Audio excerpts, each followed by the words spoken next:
안녕하세요. 역TV입니다. 오늘은 오로지 단 한 사람만을 위한 시대, 공포가 지배하던 시대에 바로 박정희 정권과 유신 선포 이후 있었던 일에 대해 알아보겠습니다. 자, 무려 대한민국 5, 6, 7, 8, 9대 대통령을 역임하게 되는 박정희는 큰 정치적 위기를 맞이합니다. 바로 7대 대통령 선거였는데요. 1971년 7대 대통령 선거 이전 1969년 박정희는 다시 집권하기 위해 헌법을 수정하여 연임을 넘어 3선 개헌을 실행합니다. 이때 자신의 분신이나 마찬가지였던 거물 김종필이 반대를 했고, 또한 박정희의 최측근이며 군 내부에서 최고의 위치였던 최명신 장군 역시 삼선 개헌에 대해서는 반대를 표했습니다. 실제로 최명신 장군은 모두가 무조건 육군 대장으로 육참 총장이 될 것이라 예상했지만 삼선 개헌을 반대한 일로 인해 육군 중장으로 예편합니다.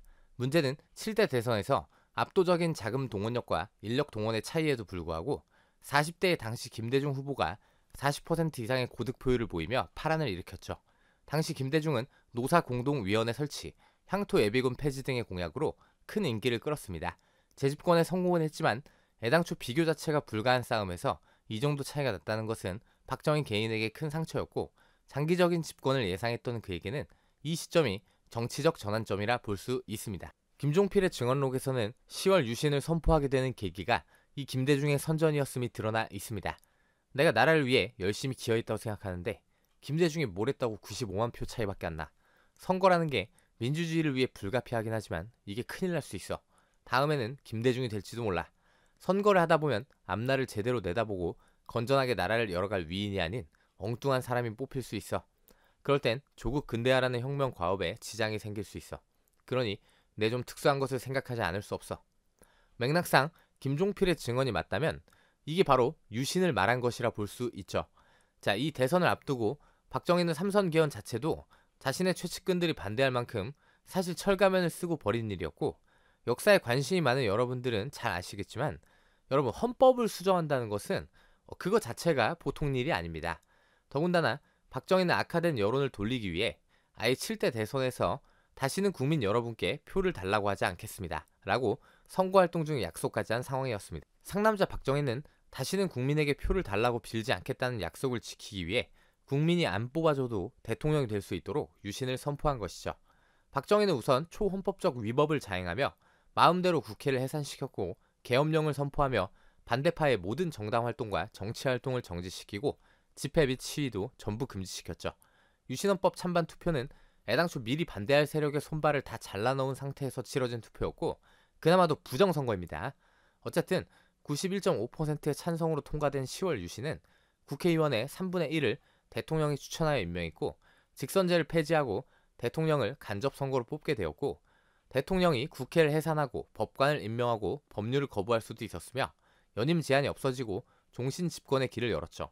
간단히 말해서 그냥 집권자가 아니라 왕이 탄생한 거라 보면 됩니다. 자, 이제서야 등장하는 오늘의 주제, 바로 대한민국의 모든 기본권과 헌법 정신을 개무시하고 초월적인 권한을 행사하는 대통령의 긴급조치 권한인데요. 긴급조치는 박정희의 뜻대로 선포하면 사법이나 입법의 모든 절차도 무시되며 영장이나 형사소송법의 기본적인 절차도 필요 없습니다.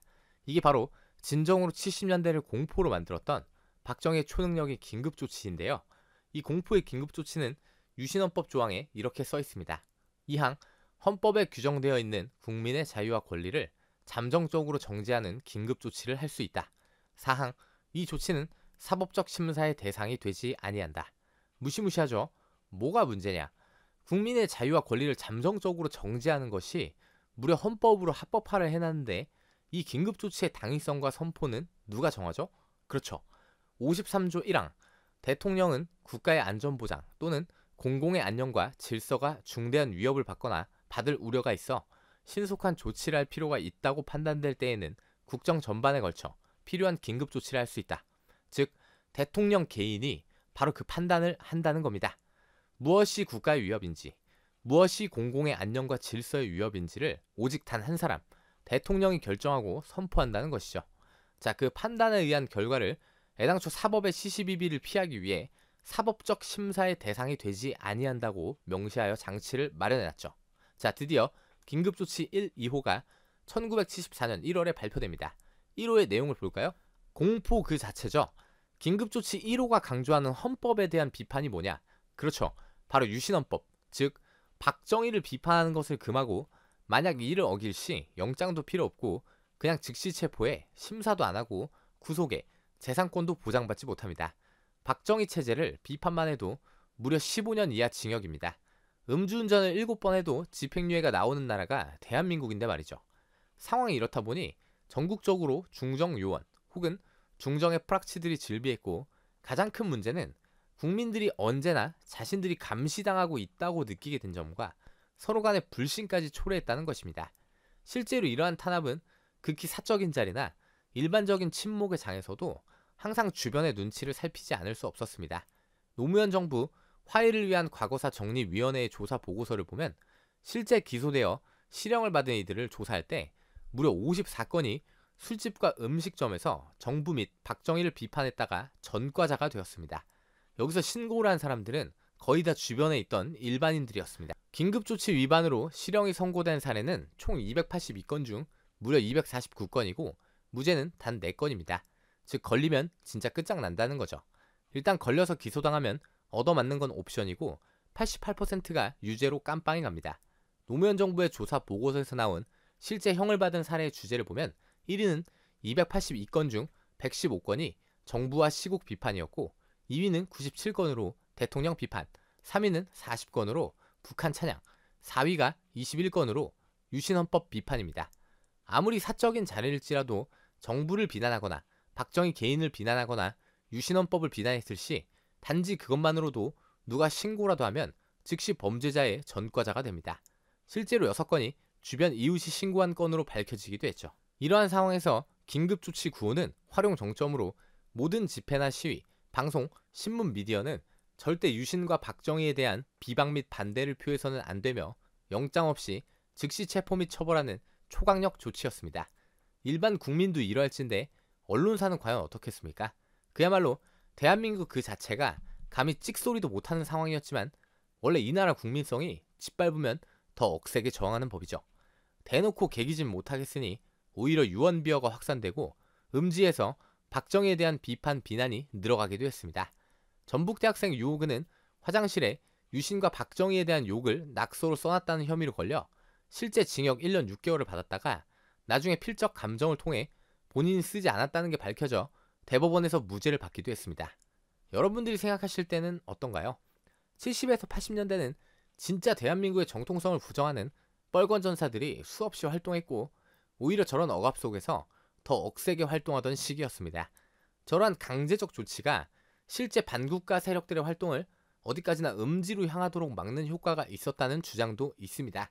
그러나 긴급조치권은 분명한 반헌법적 행위고 국민의 기본권을 침해하며 정치권뿐 아니라 일반 민중을 통제하고 통제를 넘어 사상적 지배를 시도한 행위라 볼 수 있습니다. 또한 박정희가 대한민국의 미래와 자신의 집권을 동일시하는 것을 확인할 수 있습니다. 박정희가 가장 두려워한 것은 유신헌법 그 자체에 대한 비난이었기 때문입니다.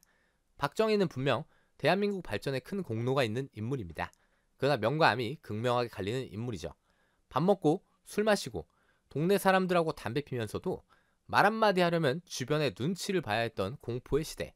대한민국이 드디어 먹고 사는 문제가 어느 정도 해결되기 시작했던 발전의 시대이면서도 공포가 온 사회를 휘감았던 시대가 바로 박정희의 유신 시대이며 그것이 바로 대한민국의 70년대입니다. 감사합니다.